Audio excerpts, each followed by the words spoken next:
좌우에 계신 분하고 서로 이렇게 인사 나누겠습니다. 거룩의 방패자로 방파제로 승리합시다.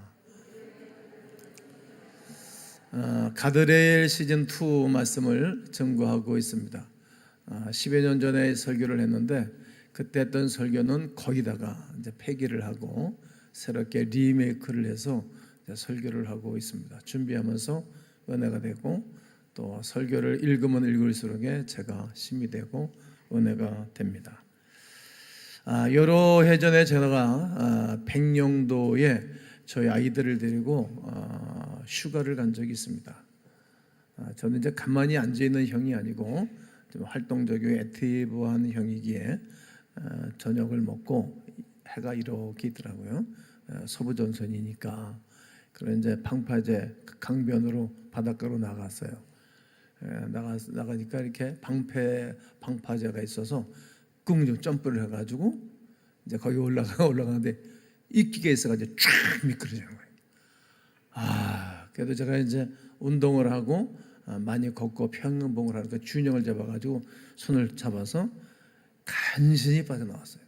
하마터면 거꾸로 베기면 고기밥이 될 뻔했어요. 식은땀이 축 나네. 지금도 그때 생각하면 아찔합니다. 그 테트라포트라고 그러지 않습니까? 이렇게 우리가 항구 도시나 바닷가에 가보게 되어지면 육지와 바다에 칸막아 놓은 곳이 있어요. 이것을 가지고 쭉 바다에 파도가 오는 것을 막아주는 그런 장치를 하게 됩니다. 평안한 날의 방파제는 그저 낚시꾼들이 올라가서 낚시를 하고 그리고 산책을 즐기는 무덤덤한 돌덩어리에 불과합니다. 그러나 하늘이 까맣게 먹구름이 껴오고 초강력 쓰나미가 오게 되어질 때에 방파제의 위력은 대단합니다. 엄청납니다. 수십 미터 높이의 집어 삼킬 듯한 거센 파도가 육지를 향해서 돌진해 올 때 육중한 방파제는 가장 앞장서서 그 파도를 온몸으로 막아내는 것입니다. 그리고 그 무서운 파도는 산산조각이 나서 하얀 포말로 흩어져 버리게 됩니다.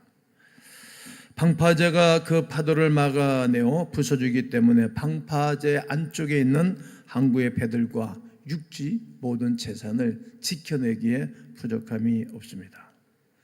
이처럼 우리가 살아가는 오늘날은 고요한 바다가 아닙니다.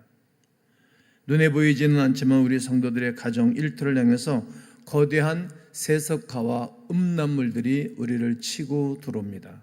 그리고 도덕적 타협이라는 집 한 채만한 쓰나미가 매일같이 우리의 집으로, 우리의 가정으로, 우리의 삶으로 밀고 들어온다는 사실을 고백할 수밖에 없습니다.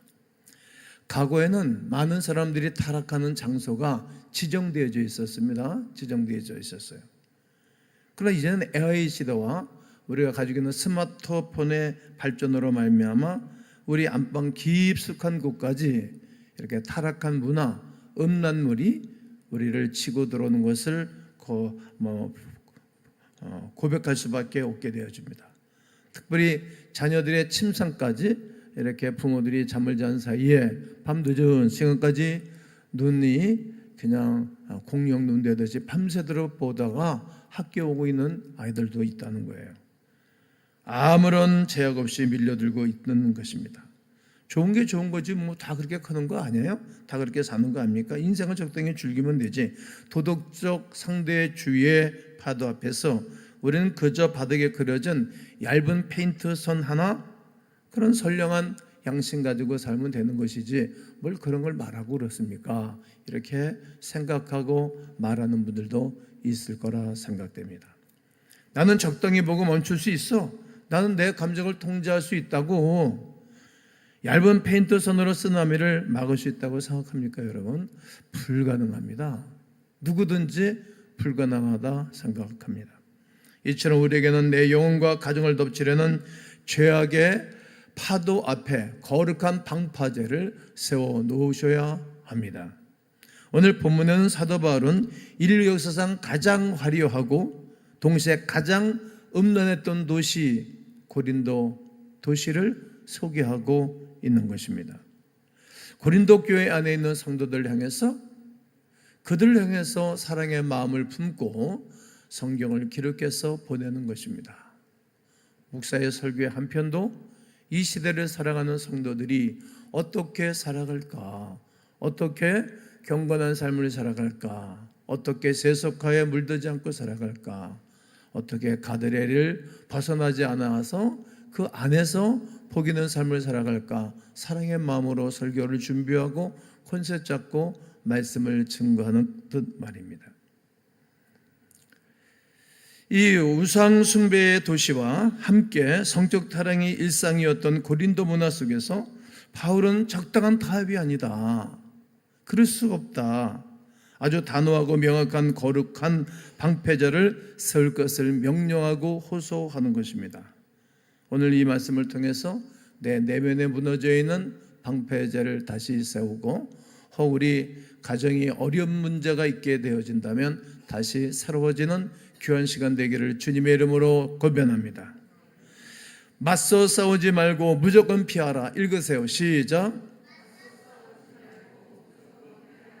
행동의 방파제입니다. 오늘 18절 상반절을 보면 아주 짧고도 강력한 메시지를 우리에게 주시는데, 6장 18절 상반절에 음행을 뭐하라? 피하라. 음행을 피하라. 피하라고 말합니다. 성경에는 여러 곳에서 온수마귀를 대적하라 그래요. 대적하라고 말하고, 예수 이름으로 명하니 떠나가라, 귀먹고 억울한 귀신은 떠나, 이렇게 예수님도 명령하고 대적하고 쫓아버렸습니다. 성적인 죄와 음란한 앞에서는 그저 대적하라고 말씀하지 않았습니다. 대적하면 떨어지겠습니까? 거머리가 떨어지겠습니까? 밀착자가 떨어지겠습니까? 이상한 행동하는 사람이 떨어지고 스스로 떨어지겠습니까? 무조건 피하라는 것입니다. 즉 뒤도 돌아보지 말고 도망쳐라 말씀합니다. 왜 그럴까요? 도덕적인 죄, 특히 음란의 문제는 우리의 논리와 의지로 이길 수 있는 대상이 아니라는 말입니다. 구약 성경의 요셉을 보십시오. 요셉은 인신매매단에 팔리고 형님들에 의해서 팔려서 애굽에 내려갔습니다. 보디발의 집에 종살이를 시작했는데 그 남편이 출근한 사이에 자꾸만 동침을 요구하는 것입니다. 계속 요구하는 것입니다. 요셉은 그 자리에서 그녀를 설득하려 하지 않았습니다. 손을 뿌리치거나 이런저런 얘기하지 않았습니다. 그냥 그가 겉옷을 붙잡고 요구하니까 옷을 벗겨놓은 채로 벗어두고 피하고 도망갔습니다. 뛰쳐나온 것입니다. 이것이 방파제의 원리입니다. 유혹의 해일이 밀려올 때 내가 파도를 한번 이겨보겠다, 내가 한번 맞서보겠다, 이렇게 서 있는 것은 교만입니다. 밀려오는 파도에 자칫 휩쓸려 스스로 내려갈 수 있지 않습니까? 파도가 치게 되어지면 무조건 피해야 되듯이 이런 일이 있을 때는 무조건 피하는 것이 상책인 것입니다. 그렇습니다. 그 자리를 물리적으로 벗어나는 것, 그것이 가장 지혜로운 가드레일입니다. 우리 일생의 이 방파제를 어떻게 세워야 합니까? 음란하고 자극적인 콘텐츠가 여러분의 시선을 늘 사로잡으려고 할 것입니다. 딱 5분만 봐야지, 이런 통제력의 환상은 버리셔야 됩니다. 즉시 화면을 끄고 그 방에서부터 뛰쳐나와야 됩니다. 피하는 것이 상책입니다. 기혼자라면 직장이나 동호회에서 배우자가 아닌 다른 이성에게 마음이 끌리거나 호기심이 있고 그럴 때 그냥 그 자리를 뜨십시오. 마음이 흔들리거나 은밀한 대화가 시작되려 할 때 단호하게 관계를 끊어내고 피해야 합니다. 나는 선을 넘지 않아, 이렇게 자신만만하던 사람들이 결국 선을 넘고 인생이 산상조각난 분들이 얼마나 많습니까? 그리고 회복하려고 해도 힘이 들고 얼마나 어렵고 힘든 일인지 모릅니다. 내 육신의 연약함을 인정하고 위험한 자리에서 당장 도망치는 행동의 방파제를 오늘 방패를 세우시기를 주의 이름으로 권면합니다. 따라해 보겠습니다. 주여, 행동의 방파제를 세워 주옵소서. 너희 몸은 성령의 전인 줄을 알지 못하느냐? 즉 정체성의 방파제를 우리의 머릿속에, 우리의 마음속에 촉 세워놓아야 합니다. 여러분, 우리의 의지적인 도망침으로는 완전한 방파제를 세울 수 없습니다. 행위의 통제 이전에 우리의 존재와 정체성이 완전히 바뀌셔야 됩니다. 19절에는 우리에게 정확한 말씀을 하고 계신데, 너희 몸을 너희가 하나님께로부터 받은 바 너희 가운데 계신 성령의 전인 줄을 알지 못하느냐? 너희는 너희 자신의 것이 아니라. 바울은 왜 유혹을 피해야 되고 그 유혹 가운데 피하여 승리해야 될 이유, 근본적인 이유를 정확하게 말하고 있습니다. 그래서 우리가 교회 다니는 착한 사람이 되어야 하기 때문이 아닙니다. 교회 다니면 착한 사람이라고 말합니까? 그렇지 않습니다. 변화받기 전에는 별별 사람들이 다 많습니다. 우리 몸이 만왕의 왕이신 하나님의 성령에 거하시는 거룩한 성전, 만왕의 왕 내 주께서 왜 고통당했나. 나 같은 죄인을 위하여 고통당하셨는데 그 죄를, 그분의 공로로 죄를 사함받으면 우리가 깨끗해져요. 그리고 우리 안에 그 성령을 영접하는 거예요. 그래서 그분이 내 마음을 성전 삼아 함께하고 계시는 것입니다. 우리 가스펠송 중에 주님만이 왕이십니다. 주님만이 왕이십니다. 내 삶에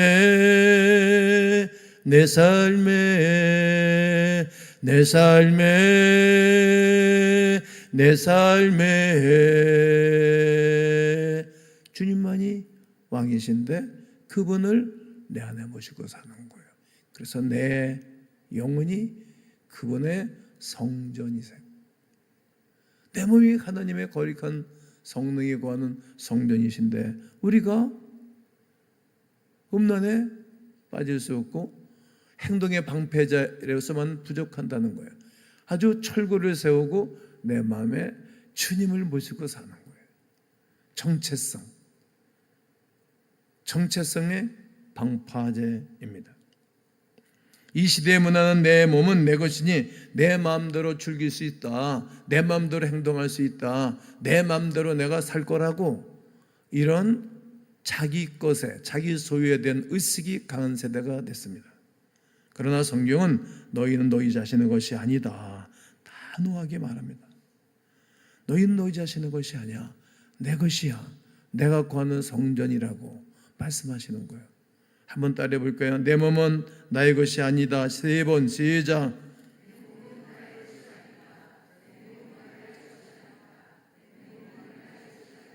그렇다면 우리는 누구의 것입니까? 우리 주 예수 그리스도의 것입니다. 소유가 바뀐 것입니다.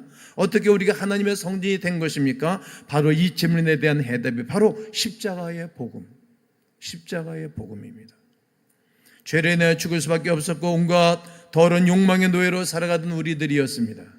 그런데 예수 그리스도께서 십자가에서 피를 다 쏟아 주셨습니다. 요한일서 1장 7절을 다 함께 한번 읽겠습니다. 시작.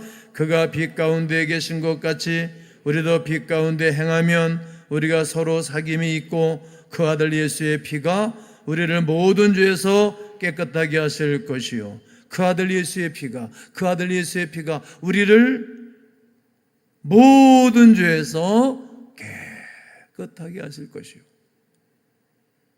이 말씀을 머리에 담고 일주일 동안 묵상하면서 사십시오. 그 아들 예수의 피가 우리의 모든 죄에서 깨끗하게 하실 것이요. 그 아들 예수의 죄가 우리 모든 죄에서 깨끗하게 하실 것이요. 계속 읊조리면서 사십시오.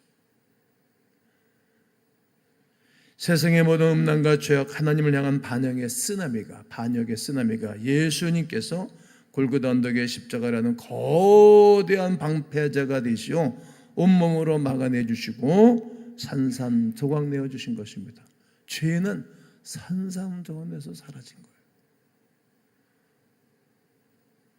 우리가 거룩하게 살아야 하는 이유는 단순한 도덕적 우월감에 의해서 살아가는 것이 아닙니다. 내 안에 십자가에서 내 피 흘리신 주님이, 예수님의 생명이 약동하기 때문입니다. 내 몸은 내 것이 아니라 예수 그리스도의 핏값으로 사신 하나님의 성전입니다. 요한계시록 17장 6절을 보면 또 내가 보매 그 여자가 성도들의 피와 예수의 증인들의 피에 취한지라 내가 그 여자를 보고 놀랍게 여기고 크게 놀랍게 여기니. 본문을 띄워놓으세요. 또 내가 보매, 내가 봤더니 그 여자가 뭐인가 하면 교회입니다. 교회.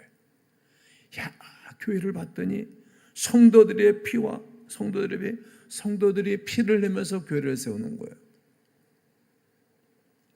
피땀 흘려가면서 교회를 세우는 거예요. 네, 김 목사가 36년 동안 피땀 흘려 세운 거예요. 교회를. 잠도 안 자고. 그리고 순장들이 피땀 흘려가면서 울어가면서 교인들 돌보고, 교회학교 선생님들이 피땀 흘려가면서 울면서 교회학교 아이들을 세우는 거예요. 그게 성도들의 피예요. 그러면서 죽는 거예요. 예수의 증인들의 피. 예수의 증인들은 예수님의 제자들입니다. 제일 처음에 순교하신 분이 야고보 제자, 도마, 안드레, 베드로, 바돌로메, 마태. 여기는 사대교회 시대이기 때문에 다 순교를 했어요. 바울 사도 한 사람만 종신하면서 순교적 삶을 살았는데, 어머니의 잘 모셨던, 예수님의 어머니의 잘 모셨던 새 사도 요한입니다.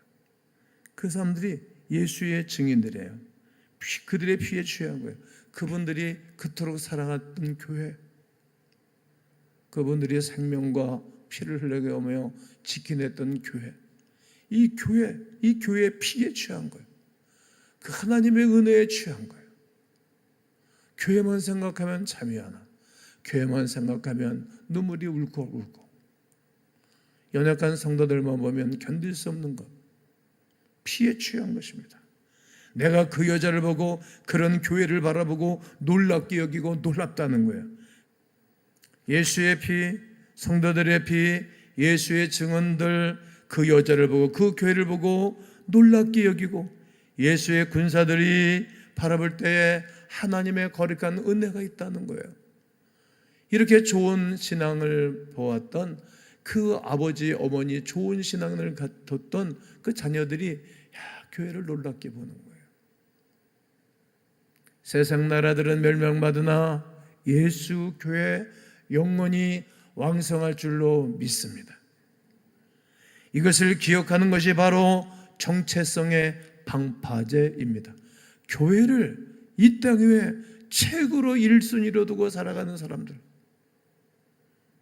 유혹이 찾아올 때마다 이렇게 선포하십시오. 내 안에는 나를 위해 피 흘리신 예수님이 살고 계신다. 나는 이 거룩한 성전을 더럽힐 수 없다. 외치며 사시기를 주의 이름으로 축복합니다. 값으로 산 것이 되었으니 하나님께 영광을 돌리라. 목적의 방파제입니다. 오늘 이 10절을 다 함께 읽겠습니다. 시작. 값으로 산 것이 되었으니 그런즉 너희 몸으로 하나님께 영광을 돌리라. 예수 그리스도라는 피, 예수 그리스도의 피라는 그 우주에서 가장 비싼 값을 지급하고 우리 주님이 우리를 구원해 주신 것입니다. 여러분, 피는 생명이지 않습니까? 그 생명의 값을 지불하고 우리를 구속해 주시고 사신 거예요. 사신 바 된 것입니다. 최고의 사랑을 받은 사람들이 우리들입니다. 죄를 피하는 소극적인 방파제를 넘어 생명을 살리는 적극적인 방파제로 넘어가야 하는 것입니다. 거룩의 최종 목적은 그저 죄 안 짓고 깨끗하게 사는 것이 아닙니다. 그냥 거룩의 최종 목적은 그냥 나만 그냥 잘 먹고 누구한테 피해 끼치지 않고 또 내가 누구 주지도 않고 그렇게 사는 것이 거룩이 아닙니다. 그냥 우리 집안만 그냥 다른 이웃들에게 뭐 피해주지 않고 우리지만 그냥 잘 먹고 살면 되는 거지. 그것이 거룩이 아닙니다. 우리의 몸과 일상을 통해 하나님께 영광을 돌려드리는 것입니다. 우리의 방패제는 내가 얼마나 도덕적인가를 자랑하기 위하여 세우는 것이 아닙니다. 내 인생의 항구에 예수 그리스도라는 그 등불을 밝혀 죄의 파도에 휩쓸려 죽어가는 수많은 사람들에게 생명의 피난처를 안내해주고 생명의 피난처를 제공해주는 것이 최종 거룩의 목적입니다. 오늘날 이 혼탁한 시대 속에서 여러분이 일터에서 정직과 믿음을 선택하고 가정에서 배우자에게 순교를 지켜주고 미디어의 유혹 앞에서 스마트폰을 내려놓고 말씀을 펼칠 때 세상은 여러분 안에 있는 십자가의 능력을 보게 될 것입니다. 가운교회 교인들은 영성이 대단해. 가운교회 성도들의 영적인 점수는 높이 평가할 수밖에 없어 말하게 될 것입니다. 저 사람은 우리와 다르게 살아갈 힘이 있구나, 저 사람 안에는 예수가 있구나 말하게 될 것입니다. 성도들의 피, 예수의 증인들, 교회를 놀랍게 여길 것입니다. 이것이 바로 하나님께 영광을 돌려드리는 삶입니다. 성도 여러분, 여러분의 신과 결단만으로 세속의 해를 막아낼 방파제를 쌓을 수 있습니까? 오늘 수없이 결단해도 또 내일 출근길에 혹은 밤에 홀로 있는 시간에 우리의 의지는 너무 쉽게 무너지고 깨지고 그렇고 흩어지게 되는 것입니다. 우리의 도덕이나 의지는 방파제가 될 수 없습니다. 오직 내 안에 살아 역사하시는 예수 그리스도만이 유일하고 절대적인 방패자가 되는 것입니다. 그래서 우리는 개혁주의 생명신학 7대 실천 운동인 영적 생명 운동으로 눈물로 부르짖는 것입니다. 영적 생명 운동이 무엇입니까? 내 안에 그리스도께서 사시는 것입니다. 오직 내 안에 그리스도가 살고 그리스도가 내 안에 살게 하는 것입니다. 내 힘으로 죄를 안 지으려 발부동치는 종교 생활을 끝내고 십자가 복음으로 내 영혼을 가득가득 채우는 것입니다. 내 안에 예수의 생명이 가득 차오르면 세상에 쓰나미가 들어올 틈이 없습니다. 무장됐기 때문입니다. 예수님의 십자가 사랑에 깊이 잠긴 사람은 썩어질 세상의 쾌락에 눈을 돌리지 않습니다. 이번 한 주간 무너진 방패자를 예수의 보혈로 다시 세우기 위하여 영적 생명 운동의 삶으로 실천해 옮기는 여러분 되기를 주의 이름으로 권면합니다. 양손 들어 권면합니다. 할렐루야. 1단계 물리적 방패제 세우기입니다. 첫째는 미디어 통제입니다. 텔레비전 봐야 되지만 너무 그렇게 텔레비전 바보 상자 앞에 오래 있지 마시고 핸드폰 정보 간단한 것들만 보시고 그리고 이상한 거 보지 마세요. 좋은 거 보세요. 김동기 목사의 노변담화 뭐 이런 거, 쇼트 그런 거 보셔야지. 광교회 2부 성가대 또 3부 성가대 뭐 이런 거 보셔야 돼요.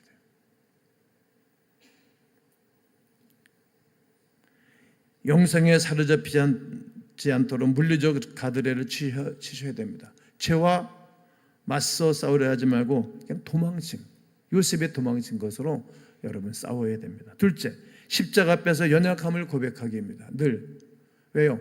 빛 가운데 거하면 죄악은 떠나가고 어둠이 사라지기 때문입니다. 죄는 어둠 속에서 자라납니다. 몰래 품고 있는 은밀한 중독이나 죄악의 습관이 있다면 홀로 싸우지 마십시오. 오늘 밤 기도의 굴방에서 십자가 앞에 내 더럽고 무기력한 실상은 눈물로 씻어내야 합니다. 그리고 필요하다면 여러분 동역자에게 말하고 기도 부탁을 하시고 또 여러분의 배우자에게도 말해야 됩니다. 그래야 하나가 되는 것입니다. 말하고 힘을 내셔야 됩니다. 세 번째는 빈 곳을 예수로 채우기. 영적 생명 실천 운동입니다. 나쁜 것을 비워냈다면 생명으로 채워야 하지 않겠습니까? 매일 아침 출근 전 혹은 저녁 식사 이후에 단 10분만이라도 십자가의 복음이 담긴 성경 한 문장씩 외우고 계속 묵상하셔야 됩니다. 골로새서 2장 15절 통치자들과 권세들을 무력하여 드러내어 구경거리로 삼으시고 십자가로 그들을 이기셨느니라.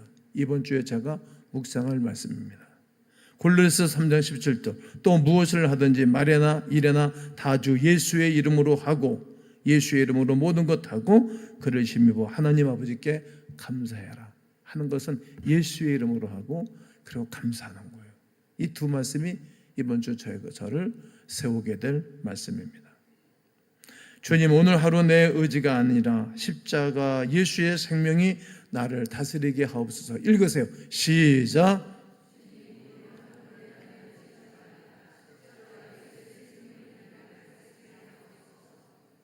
이렇게 선포하셔야 됩니다. 우리는 세상의 쓰나미 앞에 누구든지 연약한 사람들입니다. 음행의 쓰나미에게도 연약하고 내 생각의 쓰나미에도 연약하고 내가 다른 사람에게 경쟁하는 것에게도 연약합니다. 그러나 2000년 전 골고다 언덕에서 우리를 위하여 온몸을 찢으시고 벌하신 예수 그리스도께서 지금 성령으로 우리 안에 거하실 뿐만 아니라 세상의 모든 파도를 막아내는 영원한 방파제가 되어주시는 그리스도가 계십니다. 그분으로 이겨내고 승리하는 것입니다. 오늘 본문을 읽고 설교를 마칠 것입니다. 다 함께 시작. 음행을 피하라. 사람이 범하는 죄마다 몸밖에 있거니와 음행하는 자는 자기 몸의 죄를 범하느니라. 너희 몸은 너희가 하나님께로부터 받은 바 너희 가운데 계신 성령의 전인 줄을 알지 못하느냐. 너희는 너희 자신의 것이 아니라 값으로 산 것이 되었으니 그런즉 너희 몸으로 하나님께 영광을 돌리라. 아멘. 음행은 피하는 것입니다. 할렐루야. 멀리 도망치십시오. 그리고 알아야 됩니다. 뭘 알아야 됩니까? 나에게는 성령이 거하는 하나님의 성전이다. 늘 알아야 됩니다. 나는 비싼 몸이다. 나는 존귀한 몸이다. 나는 하나님의 성령이 운행한 사람입니다. 나는 천국의 영원한 생명을 구원하는 놀라운 일을 하는 사람이다. 이렇게 알고 외쳐야 됩니다. 그리고 하나님께 영광을 돌립니다. 예수의 피 생명으로 나를 사셨기 때문입니다. 그러므로 복음이 실제신 그리스도 예수 앞에 엎드려 기도하면서 하나님의 능력을 덧입어 이 한 주간도 승리하는 하나님의 백성들 되시기를 주의 이름으로 축원합니다. 축원합니다.